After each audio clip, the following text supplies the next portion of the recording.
Olá, seja muito bem-vindo. Obrigado por estar novamente aqui assistindo mais um vídeo do nosso canal da Rede Interact. Ontem o Senado, a Câmara dos Deputados, na verdade, e o Senado Federal, não a Câmara, mas o Senado, aprovou a Lei Geral de Proteção de Dados, o texto que já havia sido aprovado pela Câmara, e passa a vigorar a partir de 2020, exatamente, agosto de 2020, o mês vigente. Existia a possibilidade de vigorar a partir de 2021, mas não. Segundo os senadores, o entendimento deles é que passa realmente a vigorar como entendido anteriormente, a partir do mês corrente. Apesar que os efeitos punitivos passam a vigorar realmente a partir de agosto de 2021. Para conversar um pouco mais sobre isso, e na verdade quem conhece bem isso, nós vamos falar com Clóvis Castelo Júnior, ele que é mestre em administração pela AESP, a Fundação Getúlio Vargas de São Paulo, é professor, pesquisador, tem uma carreira executiva também e é especialista internacional no assunto. Olá, Clóvis, como vai? Tudo bem? Obrigado por estar aqui conosco.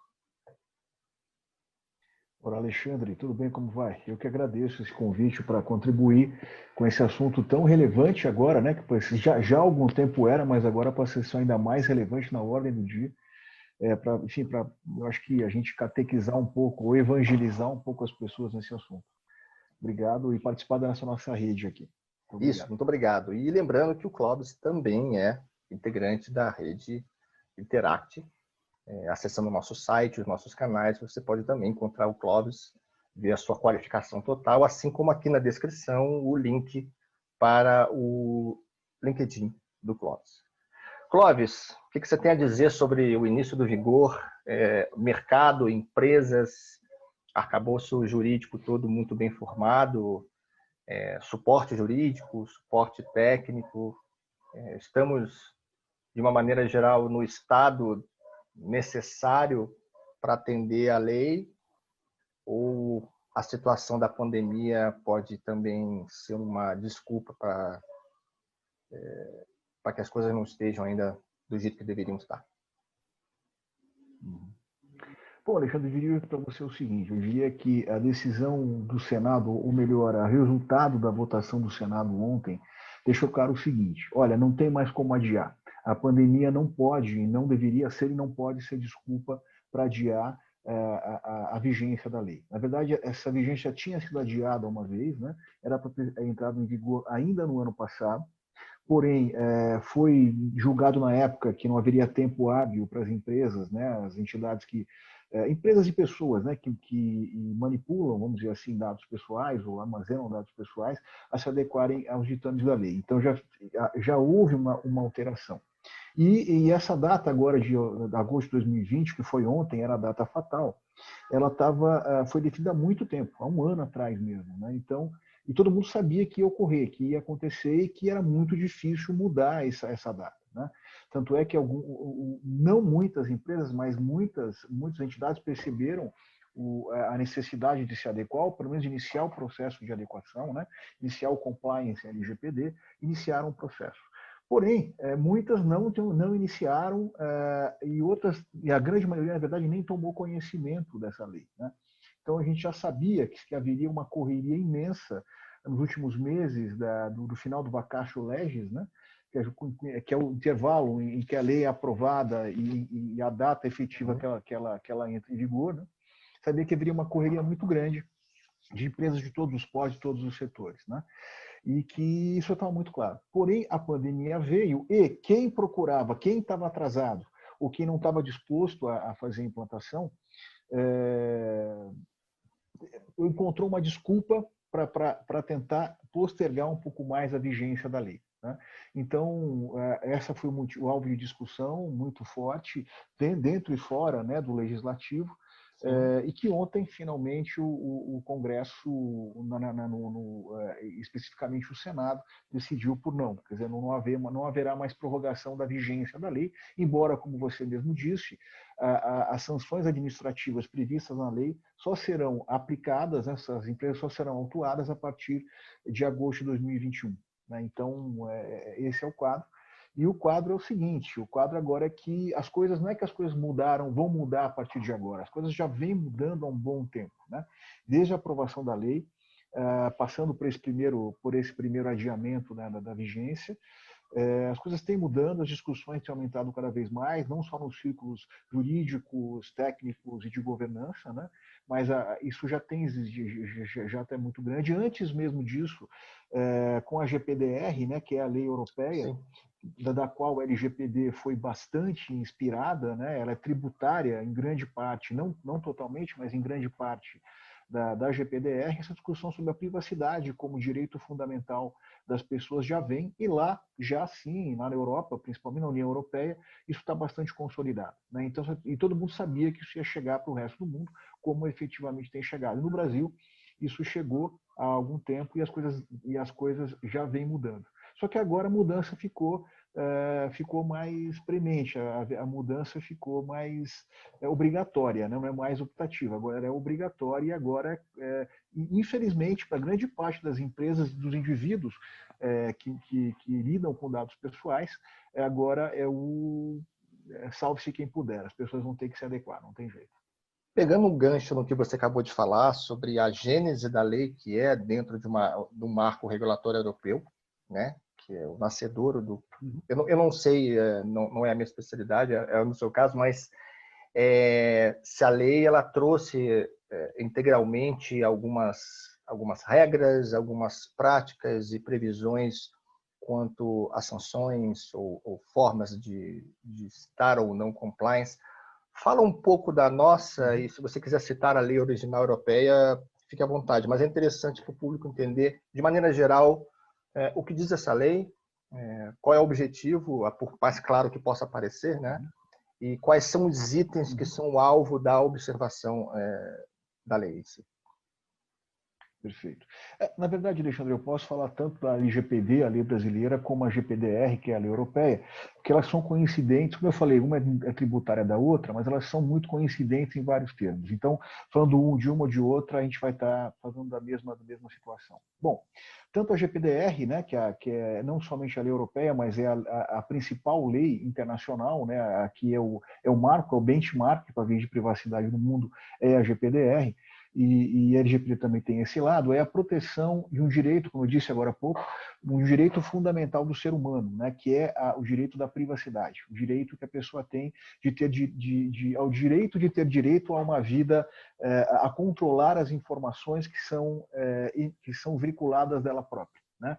Então ela tem o direito a dizer, olha, aqui eu quero aparecer, aqui eu quero ser identificado, nesse contexto, nessa situação eu não quero mais ser identificado, e quem controla o dado, quem controla isso sou eu, porque essas informações, né, daqui a pouco são os dados pessoais, eles são são da pessoa, são direitos inalienáveis da pessoa, que é o direito de ser ou não identificado, né, a grosso modo.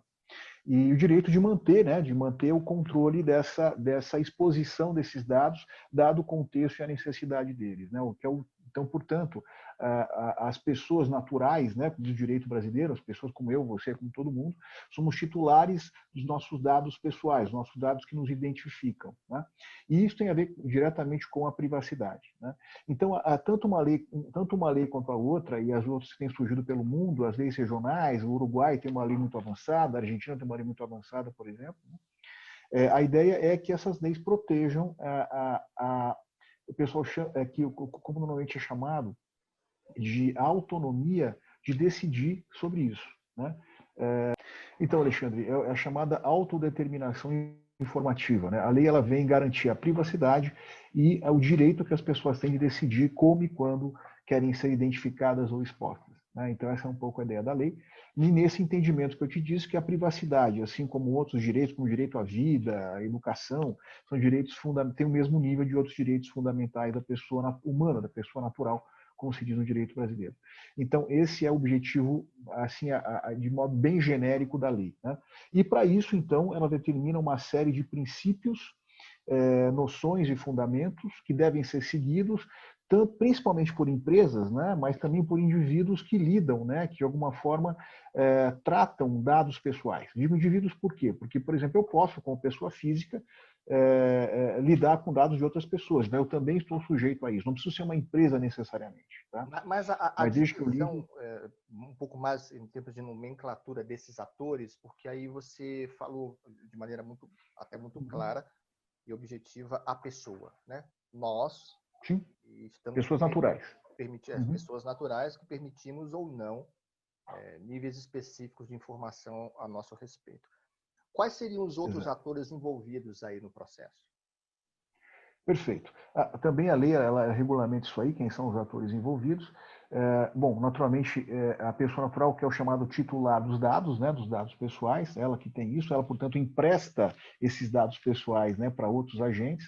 Você tem uma figura central, que é o controlador, que é uma figura que existe tanto na GDPR como na LGPD, que é justamente aquele agente, tanto empresa como pessoa física, que tem a custódia desses dados.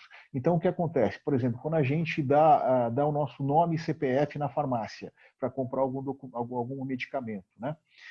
O controlador desses dados passa a ser a farmácia, né? Ou o grupo econômico que é dono daquela rede de farmácias. Então, eles são os custodiantes daquele dado. Eles não são os donos do dado, eles estão na custódia, estão na guarda daqueles dados para algumas finalidades específicas. E que eu só podem utilizar esses dados dentro daquelas finalidades conforme determinada base legal. Já falei isso daqui a pouquinho, mas é essa a história. Então, esse é o controlador, que é a figura que é a figura central, né? É a figura do terceiro central que trabalha com dados, que é o controlador. Você tem a ideia do processador também, né? Que existe também nas duas leis. Na LGPD ele é chamado de operador, né? Não, mas é a mesma figura, que é quem? Que é a entidade também, pessoa física ou jurídica, em geral jurídica, que executa operações de manipulação desses dados pessoais de outrem. Né? Então, por exemplo, quando a farmácia precisa fazer um processamento, a segurança desses dados, do ponto de vista de cibersegurança, né? Ela pode passar para uma empresa terceirizada que faz esses dados. Né? Ou, por exemplo, quando uma escola ela precisa passar os dados dos alunos para uma empresa que vai produzir material escolar com o nome do aluno, né? Por exemplo, né? Ou para uma editora fornecida para o aluno, ela tá passando esse dado para outrem, sabe? Quem vai processar, essa empresa vai processar a informação dessa forma. Portanto, o processador, o operador, é o terceiro responsável pela manipulação desses dados dentro e somente dentro das diretrizes e finalidades colocadas pelo controlador. Não pode ser fora disso de forma nenhuma. Tá? Então, são as figuras principais que existem. Existem outras, existem terceiros, existem representantes, mas os principais são esses. É o titular do dados, o controlador e o operador / processador. Então, ótimo, excelente o entendimento. Agora, só para a gente encaixar aqui dentro de uma visão até um pouco mais, digamos, simples, eu, consumidor, vou a um estabelecimento que pode ser até um pequeno negócio. Esse estabelecimento utiliza um software, utiliza um programa de controle de clientes, ou do processo ali de promoções, cadastro, não importa como. Eu, uma vez autorizando aquele cadastro, ele passa a ser a primeira linha de responsabilidade desta guarda, certo? Tudo que está atrás disso, fornecedor, a empresa de cibersegurança, como você colocou, o serviço da nuvem, por exemplo, se ele estiver utilizando um serviço cloud, todos esses, na cadeia de valor, eles têm uma responsabilidade solidária do processo de guarda. É esse o entendimento, então. Exatamente. Esse pessoal que você falou, né? Tanto o cara da nuvem, da cloud, a agência de propaganda que vai utilizar aqueles dados do cliente para enviar promoções, enfim. Esse cara que vai utilizar esse dado, ele é o operador, o processador. Ele tem uma responsabilidade solidária. Na verdade, assim, o responsável primeiro por esses dados é o custodiante, que é o controlador. Ele é o responsável geral. portanto, ele tem a responsabilidade de também selecionar e também disciplinar via contrato como será feito o tratamento desses dados, né, a operação desses dados junto ao processador, né? Isso tem que ser regulado claramente em contrato e ali deve estar. E o processador só pode processar, né? Só pode processar, operar esses dados dentro daqueles requisitos colocados, né? Então é o terceiro. Se há um incidente de privacidade, que pode ser não somente um vazamento de dados, né? Mas pode ser uma destruição, né, uma parcial ou total dos dados, pode ser uma perda de dados, pode ser uma série, qualquer situação que atinge esses dados pessoais, chamado de incidente de privacidade. Dentro do âmbito do processador, sim, quem responde em primeiro lugar é o controlador. Tá? Obviamente, o processador tem uma responsabilidade solidária e cabe, no âmbito civil depois, uma ação de regresso, por exemplo, é possível. Mas o processador ele tem uma responsabilidade solidária, embora, né, o principal, né, o principal responsável seja o controlador. Ele é, por isso que eu falei que é a figura central, né, que tirando o titular, é a figura central da operação, que é o controlador. Ele define, ele controla o que é feito, como vai ser feito e qual o nível de segurança a ser colocado, determinar qual o nível de risco, em primeiro lugar, e depois qual o nível de segurança em cima desses dados. Ou seja, o cidadão ou a pessoa natural, como você colocou, né, que é o termo correto, que se sentir lesado, ele vai acionar o primeiro nível da relação com ele. A discussão se esse vazamento aconteceu dentro da aplicação ali do software, ou se aconteceu na guarda local, se foi na nuvem, se foi operador, isso é uma discussão contratual com aqueles que são solidários quanto à guarda da informação pessoal. Esse entendimento está certo, é isso. Então, na verdade, assim, se existe algum incidente de dados, um incidente de privacidade, a obrigação do controlador é avisar imediatamente, né? Se ele, a partir do momento que ele percebeu, avisar num prazo hábil, pode ser 72 horas, por exemplo, a partir do momento que ele percebeu, que ele ficou sabendo desse incidente, a primeira coisa, tomar as medidas necessárias para estancar aquela situação, para evitar que os prejuízos, principalmente do titular dos dados, possam atingir, ok? A primeira coisa é isso, é estancar a situação e proteger o titular dos dados. Depois ele é obrigado a avisar, né, tanto o próprio titular do dado como o órgão regulatório, que hoje, pelo jeito, está sendo também finalmente instituído, que é a Agência Nacional de Proteção de Dados, né, que é o órgão administrativo federal, a autarquia federal que controla. Ela ainda não foi criada, né? Ela não foi criada. Hoje houve um tipo de discussão, mas ainda não foi estabelecida, né? Embora a lei, uma vez vigente, ela pode já ser utilizada pelo judiciário, por exemplo, tá? Já pode ser utilizada, tá? Você vai ter no âmbito de um julgamento civil, por exemplo, né? Mas um julgamento administrativo ainda não, né? Por isso que começa só daqui em 2021. Mas, nesse caso, quer dizer, a primeira coisa que o processador, no caso, se for no processador, é tomar as medidas necessárias, avisar o controlador, que vai avisar tanto o titular do dado quanto a Agência de Proteção de Dados, né? A Agência Nacional de Proteção de Dados. E essa é a primeira coisa. E se for do ponto de vista do titular que se sentir lesado, ele vai peticionar não a empresa, vai peticionar a Agência Nacional de Proteção de Dados, que aí sim vai acionar a empresa, caso não tiver ainda percebido o problema, para atuar. Claro que, se chegar nesse ponto, a empresa não souber depois da Agência de Proteção de Dados, né, do órgão regulatório, vai ficar um pouquinho complicado para essa empresa, né? Significa que ela não estava atenta a esse tipo de problema. Eu dentro da minha ignorância sobre o assunto, eu vejo aí um certo problema, porque é o seguinte, eu vou pegar o meu exemplo, eu tenho vários cadastros em vários lugares. Tirando aí dados específicos, muito específicos de cada um desses locais, de uma maneira geral, meu nome, CPF, RG, e-mail, endereço, ele vai coincidir em todos eles. Isso sugere o seguinte fato: eu não tenho como atestar ou como provar ou como garantir, né? Essa seria a questão. A fonte do vazamento ou da guarda inadequada dos dados.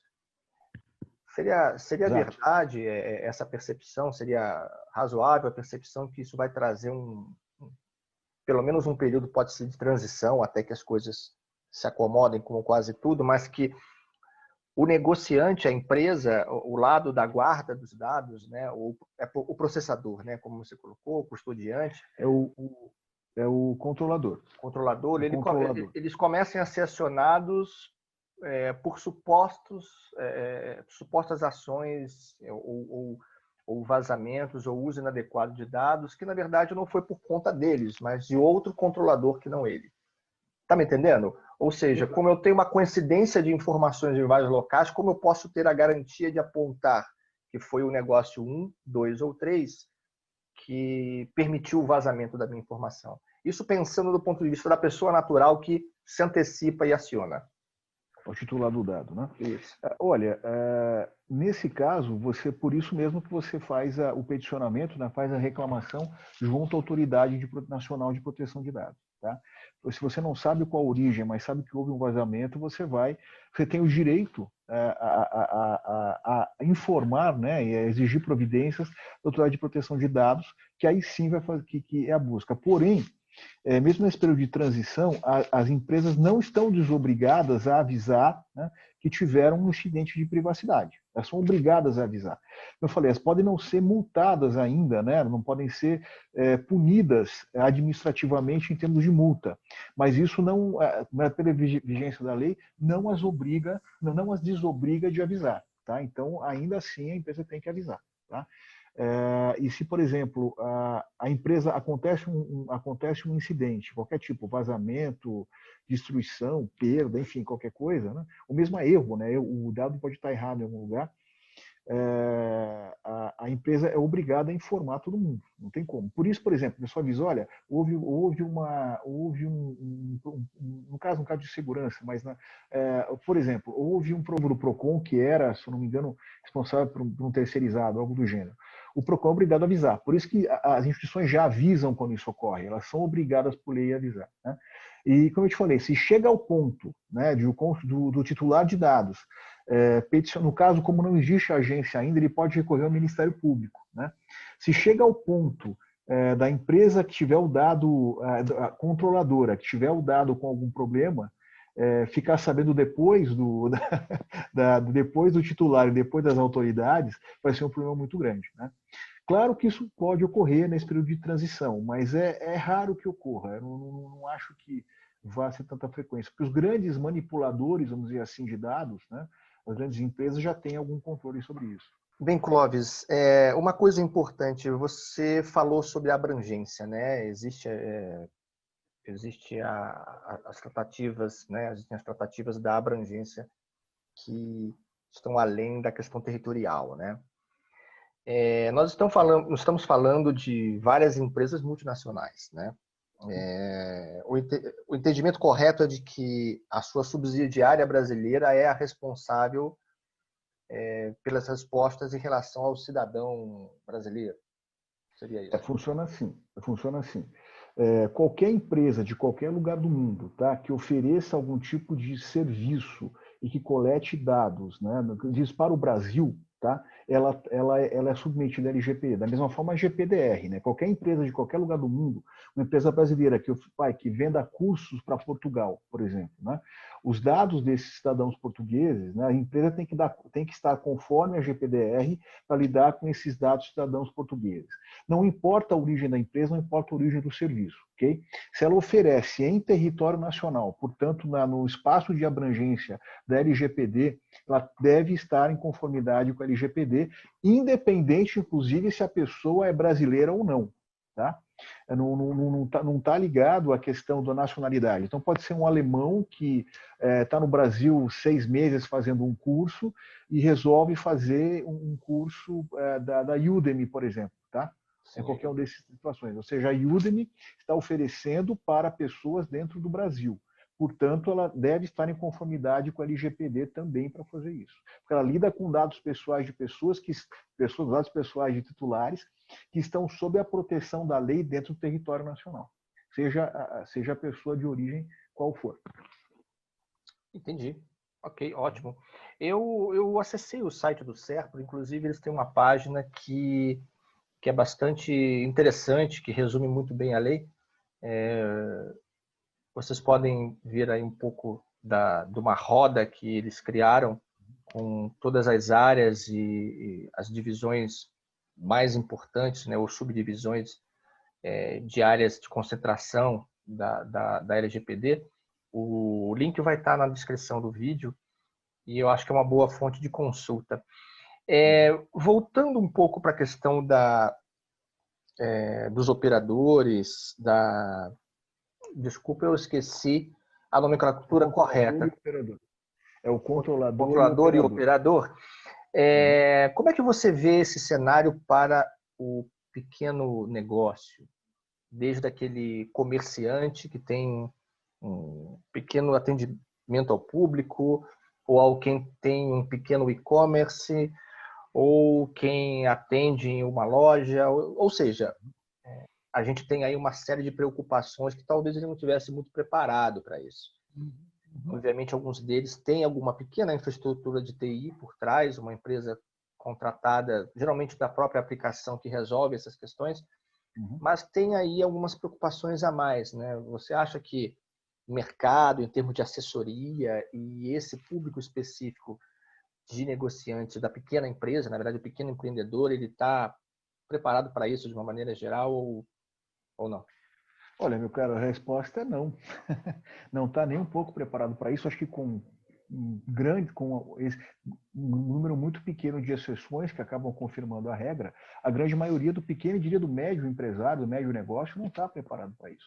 Na verdade, a grande maioria dos grandes negócios também não está totalmente preparado para isso. O que diferencia é que ele vai ter uma facilidade maior, né, para se adequar com maior rapidez. O grande negócio, por exemplo, em certa medida o médio. Mas não, eles em geral não estão preparados, provavelmente eles nem sabem da existência dessa lei, grande parte deles, e sim, eles são, até por ser o maior número de empresas no Brasil, como Sim. no mundo também, elas são, sim, francamente impactados por isso, né? E vou dizer para você, e cria grandes problemas, porque, por exemplo, a implantação desse tipo de compliance, né, de GPD, ela normalmente não é barata, né? Normalmente não é fácil. Ainda que o processador que ela tenha, que ela utilize, sei lá, por exemplo, um portal de internet, um marketplace onde ela vende os produtos dela, por exemplo, esteja compliance de GPD, ele, o controlador, não está. Né? Então, é necessário sim fazer, ele é francamente impactado, tá? E com o tempo ele vai ter que se adequar. A boa notícia é que, pelo porte do negócio, né, e a relativa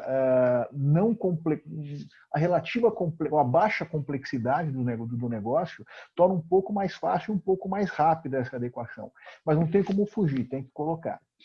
E a má notícia é o seguinte, justamente o custo disso. Né? Então, hoje, quais as duas saídas para ele? Ou ele junta, enfim, dá um jeito interno mesmo de fazer essa implantação, o que pode ser desastroso, porque requer algum tipo de conhecimento específico razoável para isso, tanto em termos regulatórios como em termos de TI, por exemplo, né? De governança, né? É importante salientar isso aí. Ou ele, por exemplo, vai acabar tendo o auxílio de prestadores de serviço que ele já possui hoje. Por exemplo, Sim. contadores podem oferecer esse tipo de serviço, escritórios de advocacia de pequeno porte podem oferecer esse tipo de serviço, né?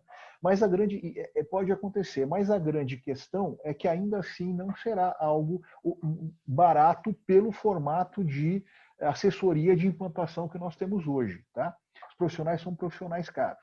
O que eu vejo é o seguinte, que eu não aconselho ele fazer sozinho, a não ser que ele tenha conhecimento específico para isso, mas eu não aconselho que ele faça sozinho, mas o que eu vejo é que deve começar a surgir novos formatos de assessoria de implantação, talvez baseados mais em mentorias, por exemplo, né?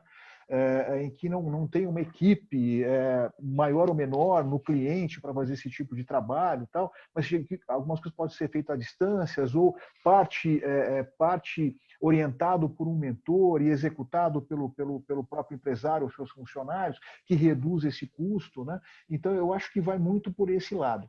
E assim, eu sou particularmente sensível a isso, porque você sabe muito bem, eu sou da área de educação, né? Claro. E hoje eu atuo também, embora eu tenha projetos grandes de grandes empresas, Hoje eu atuo também com a implantação da LGPD em educação, principalmente em pequenas instituições de ensino, tanto de qualquer nível, superior ou educação básica, né? E a grande questão é justamente o custo, né? Então, eu já fui procurado por várias instituições de ensino que pedem o orçamento, e quando eu passava um orçamento ainda naquele modelo tradicional, elas se assustavam. E nem era algo tão caro assim. É que para o padrão de uma instituição de ensino de pequeno porte no Brasil, em que a maioria delas, hoje, após a pandemia, infelizmente, está à beira da falência, e antes disso, né, já não andavam bem das pernas, é uma coisa muito cara. Foi que eu comecei a perceber que, olha, não dá para ser por aí, não dá, o caminho tem que ser outro. Então eu vejo que realmente vá por esse novo modelo de assessoria ao compliance LGPD, né, tanto na área de educação como para pequenos negócios, né? E, como eu disse, a não ser que ele não tenha acesso a um fornecedor de serviços que já tem isso mais ou menos implementado, que não o onere ainda mais, ou ele tenha conhecimento embarcado para fazer sozinho, eu acho que a saída vai ser um pouco por aí, porque inevitavelmente esse pessoal vai ser impactado, e quando as autuações começarem, né, a partir do ano que vem, eles vão começar a receber a multa, né? As multas, proporcional ao faturamento, é verdade, né? Natural que seja assim, porém vão começar a receber multas, né? E não vai ter mais desculpa para dizer, olha, não pude, não sabia, não é bem assim, né? Então eu acredito que os pequenos negócios têm um cenário desafiador aí por um lado, porém promissor para quem queira atender esse tipo de mercado nesse curto prazo. Você deu o exemplo aí, a vivência que você tem na área de educação e o que você tem experienciado em termos de reação e uma demanda que existe de fato. Ela não coincide com um momento bom, nem social, nem econômico. Mas eu pergunto, as entidades de classe empresarial, obviamente, eu estou falando de entidades específicas de cada setor empresarial, elas têm dado suporte através de palestras, mentorias, como você colocou, roadmaps de implementação e de preocupação, as principais preocupações que o empresário deve ter. Você tem visto esse tipo de movimentação ou não? Também estão um pouquinho devagar e acompanhando o mesmo ritmo que temos da própria sociedade de uma maneira geral? Olha, Alexandre, eu tenho visto isso de algum tempo para cá, né? Eu acho que quando o prazo fatal da lei foi chegando, as pessoas foram ficando preocupadas, né? E a divulgação disso foi acontecendo também, as empresas foram ficando cada vez mais preocupadas e, consequentemente, associações de classe. Então, eu tenho visto, sim, algum tipo de movimentação nesse sentido, mas ainda muito no sentido de conscientizar, né? De falar, olha, isso vai acontecer dessa forma e tem que ser feito assim. Eu não vejo, por exemplo, um apoio especial de associações de classe de pequenas e médias empresas para isso, né? Em larga escala eu não vejo. Pode ser que exista aqui ou acolá, eu não conheço, mas assim, algo institucionalizado não tem. Está num nível ainda da conscientização do que é a LGPD e principalmente, que eu vejo, da importância da LGPD. Porque a LGPD, embora eu tenha dito, por exemplo, que ela pode ser cara, que ela impacta pequenos negócios, que já normalmente tem questões econômico-financeiras e estruturais complicadas, e agora mais ainda, né? Ela não vem para acabar com o negócio, para dificultar com o negócio. Ela vem justamente para disciplinar algumas práticas, né? O objetivo dela não é acabar com o negócio, né? Não é contra o capitalismo, né? Não é isso. Não. Inclusive, ela gera um mercado periférico muito interessante. Sim, sim. E gera relações comerciais mais vantajosas para os dois lados, mais confiáveis para os dois lados de uma certa medida. Então, não é o seu objetivo. Então, assim, eu acho que mesmo as situações de classe grande, no caso de instituições de ensino superior, né, que há várias de médio e grande porte. As de grande porte, as que têm ação em bolsa, com certeza, né, as abertas, já têm essa preocupação há algum tempo e várias delas estão bem avançadas já no compliant à lei, né? As médias já sabiam e começaram a se preocupar. As pequenas, então, aí já estamos em outros patamar. Mas, assim, esse pessoal que não tem tanto recurso, não tem tanta estrutura para lidar com isso, agora está correndo atrás e agora que está sendo conscientizado disso, né? Então, ou seja, há uma corrida. E é por isso que eu te falo, assim, chegou uma época que eu recebia 2 solicitações por semana de orçamento, né? De como é que não é e tal. E como eu sou da área de educação, o pessoal tinha uma empatia maior que eu. Na verdade, você sabe isso, você também é professor. O pessoal, quem é da área, tem uma identificação maior, né? Uhum. E eu sabendo também, lógico que eu sei, conheço a realidade dessas empresas muito bem. Eu sei que elas não têm condições de arcar com um custo alto. Eu mandava um orçamento bastante reduzido, né? Assim, colocando a equipe realmente sem perder a qualidade, mas no mínimo possível. Ou seja, não mandava nada exorbitante e ainda assim as pessoas se assustavam, né? E, não, muito obrigado então, muito obrigado. Quer conversar? Não, não, obrigado, a gente vê depois. Você sabia que era uma questão de custo, né? Então, imagino que há essa questão ainda que precisa ser resolvida, né? Além da conscientização, ter formatos aí de trabalho que consigam atender essas empresas que vão precisar, né? Não podem ser deixadas à deriva. Bem, Clóvis, nós vamos nos aproximando para o final e eu queria pedir para você, como especialista, quais suas recomendações, sugestões. Primeiramente, pensando de uma maneira geral, mas eu pediria a você o foco no pequeno e no médio negociante empresário, aquele que talvez possa receber o impacto maior.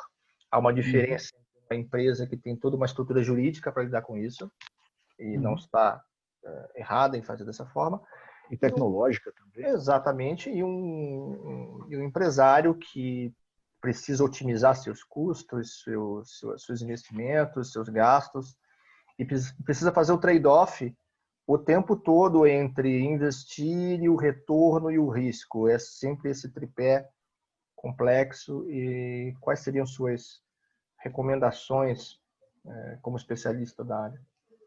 Recomendação principal é o seguinte, Alexandre, para esse perfil de empresário, se você ainda não sabe do que se trata a lei, ou sabe muito por cima, procure conhecer mais. Procure conhecer mais a lei, procure compreender enfim, procure compreender o sentido da lei, o significado dessa lei e principalmente como ela impacta seu negócio, né? Se você é um cara que isso, a maioria das empresas é assim, né? Se você lida com dados pessoais, saiba que será impactado. Entenda como isso vai te impactar, tá? Em que nível isso vai te impactar. E aí você começa, então, a ter uma visão como você pode agir para se adequar a essa lei. Porque não se enganem, né? Não se enganem, que eles não se enganem, isso vai chegar até eles, né? Eu falo, não, não tem problema. Se não tiver problema, se eu não tiver um vazamento, não tiver um incidente de privacidade, eu não vou ser atingido, não tem ninguém, vai ter ninguém, não vai ter um fiscal, como existem fiscais aí da Receita, que batem na minha porta para me auditar. Não, é só se ocorrer alguma coisa, se ocorrer eu penso nisso. Olha, o que existe uma máxima no meio de proteção de dados que é o seguinte: essa é a tradução do inglês para mais um dia, mais um incidente, mais um dia, mais um problema, né? Another day, another breach, né? É mais Sim. ou menos isso. Então, ou seja, vai acontecer, se você manipula esses dados, vai acontecer. Assim, é inevitável que aconteça, por mais segurança que você tenha, vai acontecer. Mas o importante é que você se proteja para mitigar esse risco e, se ocorrer, como você faz para reduzir os efeitos desse risco. Então, é bom ter uma consciência em cima disso e lembrar o seguinte: a gente não fala só de tecnologia. Não é só os dados pessoais que estão em bases eletrônicas, né? Ou na nuvem ou em algum servidor perto de você. Tá? São dados que podem estar no papel, né? Se, por exemplo, o seu cliente vai no seu estabelecimento e tem uma cadernetinha dele no verdureiro, tem a cadernetinha dele com nome, telefone, endereço, para ele poder tanto entregar a mercadoria quanto fazer algum tipo de crédito, né? Alguma coisa assim. A Isso antiga, já a antiga figura do armazém do pendura, né? Coloca na Isso, lista para pagar no final do mês. Exatamente, pendura. Quer dizer, só para você já ter a custódia desses dados, são dados pessoais. Sim, isso já é protegido pela lei.